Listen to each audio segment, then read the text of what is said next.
Hello and welcome to Thehayteamtv.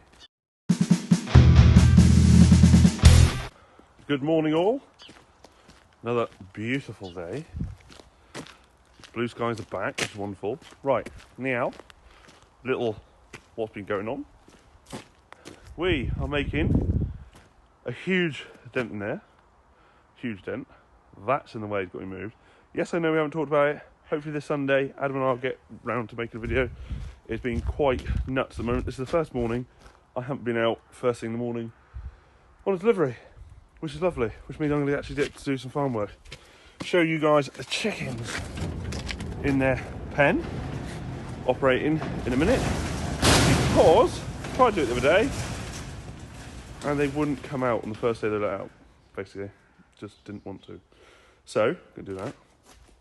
Also, cattle have got to be moved, or the cows have got to be moved field, so we'll go sort that out. Then you've got to come back down, go get a load of our rye mix haylage, which is out on a different farm, bring that back. Adam's got hedge from do everywhere, around deliveries, so all in all, it's just loads of stuff going on.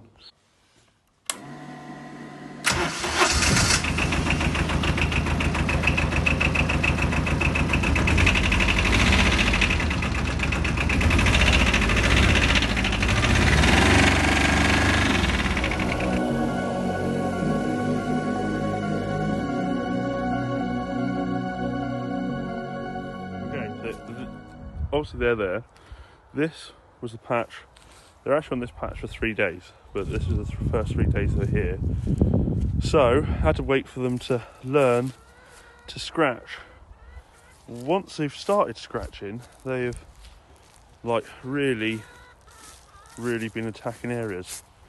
As you can see here, there. Underneath, I left them underneath for 1 day, but I had to stop that because basically they all wanted to lay underneath the shed for a minute. So whilst they just get used to laying up in the nest boxes, just keeping them out of underneath, but underneath still getting fed nitrogen because they're in there all night and they just shit down through. I've got to get a brush because we haven't got a brush inside yet, a real stiff bristle brush. But last night, moved it for the first time. Took about 7 minutes. Like, just walk around the outside, pull the pegs, undo the electric fencer, hitch it up, drive it forward, go around, put the pegs back in. Well, ground again, slightly changed a bit. Had to just adjust the front 2 poles. They were out a little bit, just like a chain link each way, and voila. But the best thing is, they're totally getting used to scratching and grazing, so that's really handy. The only thing is, I actually think I should have bought more chickens because they have a hell of a lot of space in there, not just here but in the shed itself. Probably another 10, I think 20 will be pushing it, but another 10 easily could fit in there. But today, in a fresh patch, we'll see how well they attack this.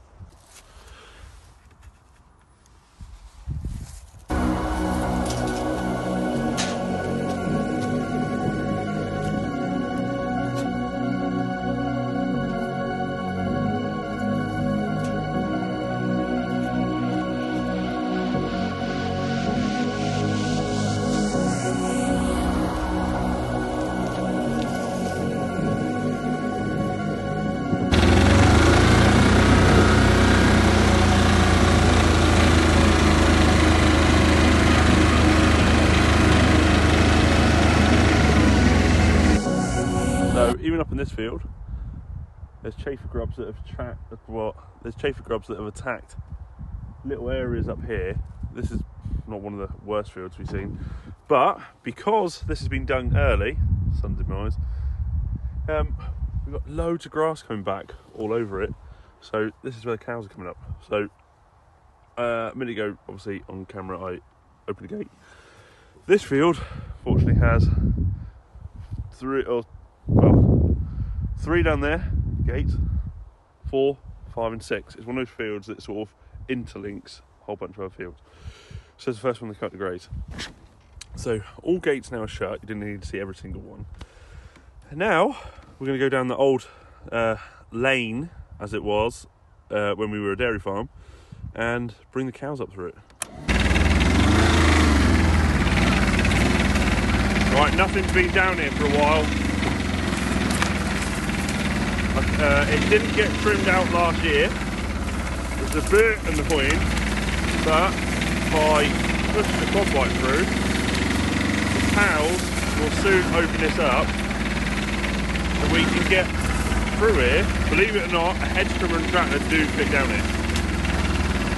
A few years ago, this was like a shillet track, and I don't know if I can show you. And as you can see there, with all the tarmac we have coming, I tarmac all the way up the top, which reduced our foot problems by one hell of a lot. You have to apologise for the untidiness down here. We lease different sheds to builders, and then they leave stuff around. Are you okay, sir? Are you a quad dog, sir? Am I taking too long? Yes. Now, if I leave the quad bike here, ticking over, it usually encourages cows to come this way.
Back when we were a dairy farm, we took about 80, 90 cows at the time, and obviously this track would have seen a fair few coos at the time. Now, there's not many. Now they graze all this cutting block, which obviously from the cutting blocks we don't top because they can have it. But it's gone really. I haven't seen this much clover up here in a long time. A long time. So handy for them.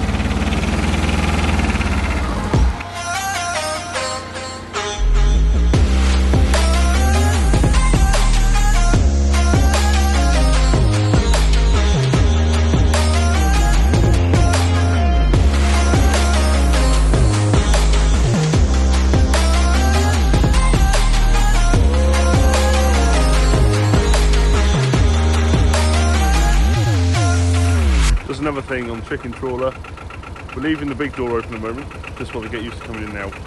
Then when it gets windier and rougher, we'll just use a little hatch door which is in that door, so basically if they want to go inside out away from the weather they can.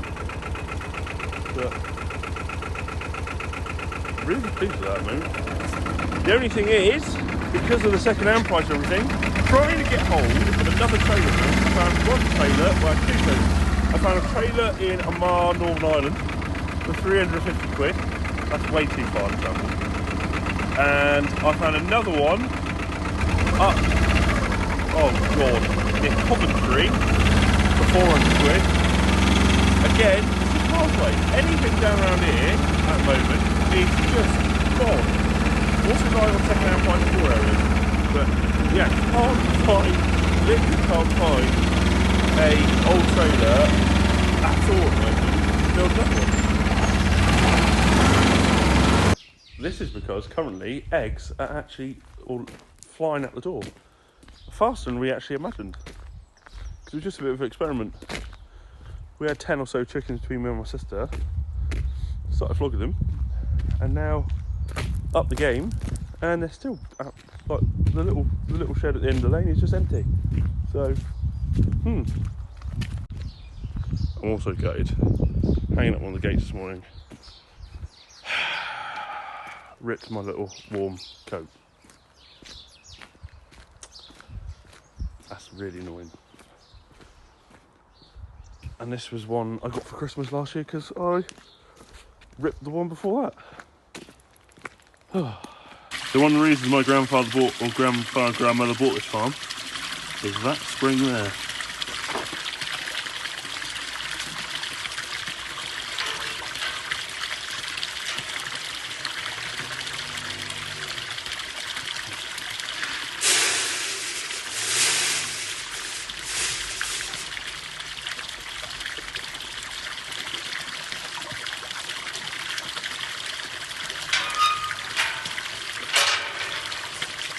Because I'm out on so many early deliveries, I actually don't do this very often.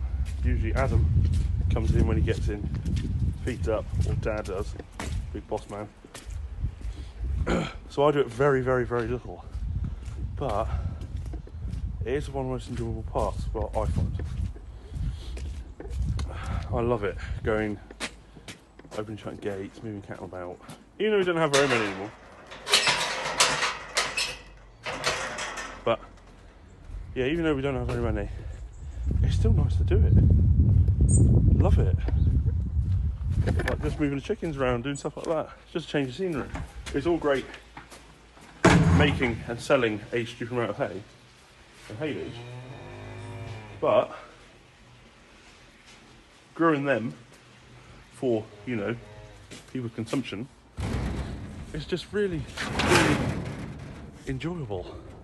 Which a lot of people will never get. A lot of you that are from this industry or watching this, you may understand it. But it's one of those most enjoyable things, seeing something born, to grow, to sell. And sometimes I think I don't do enough of it. But if we hadn't done what we did, we probably wouldn't be here as a business now. So it's a choice we had to make, a sacrifice we had to take. Anyway, my next job. What do I do first? Clean out the cow yard. So for you guys, I've just given the telehandler a bit of a wash, so you lot can see what we're up to. So think yourselves lucky. Usually this poor thing is always covered in dust. I haven't got much to do, but just getting prepped because this week, hopefully, or in a few days' time, hopefully, I am going to get done, put it back on and get a bit more done. As long as the weather stays dry, which is a very speculative guess. Because the other day it was supposed to be dry and it's absolutely pissed out. So, as usual, usually weather forecasters are good at this time of year. just harvest they struggle with. Now they're struggling with all of it.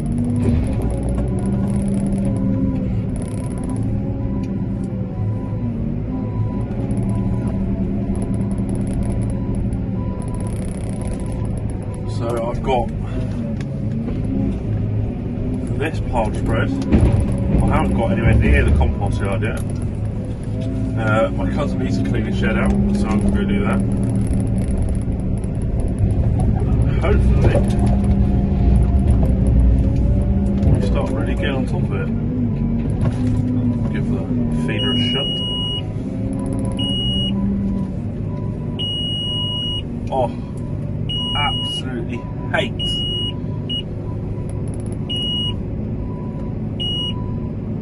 Bloody. Why they put the calibration so far down on telehandlers when this thing's got the capacity to lift so much more?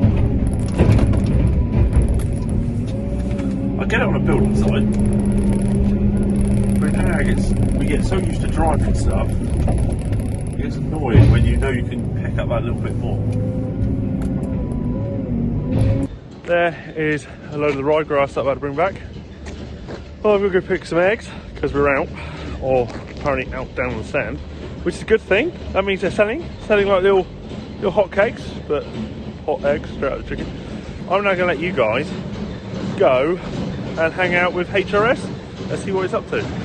Trimming yet again, this time in the fields, which I've got to say is a lot better than doing the road hedges, purely because I haven't got to deal with all the idiots.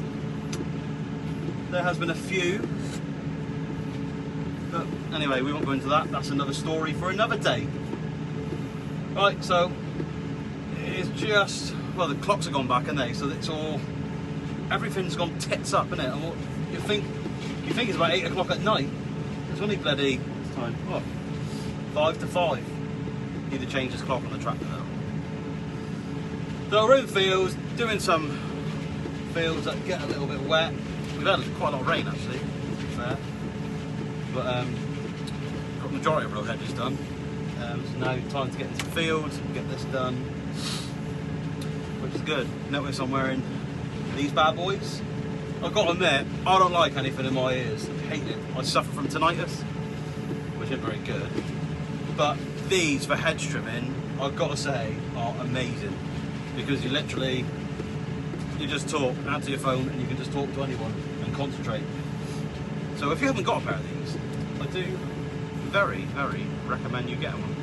Well, a pair really, don't get one, waste of time if you get one really. This is definitely the perfect time of day to go trimming when it's been sunny all day.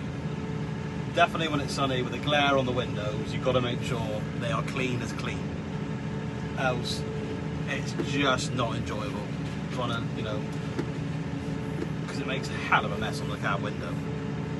What do people use for window guards? How have they got on with them? I mean, those tractor guard ones, I mean, it's perspex at the end of the day, and we all know what happens to perspex after a few while.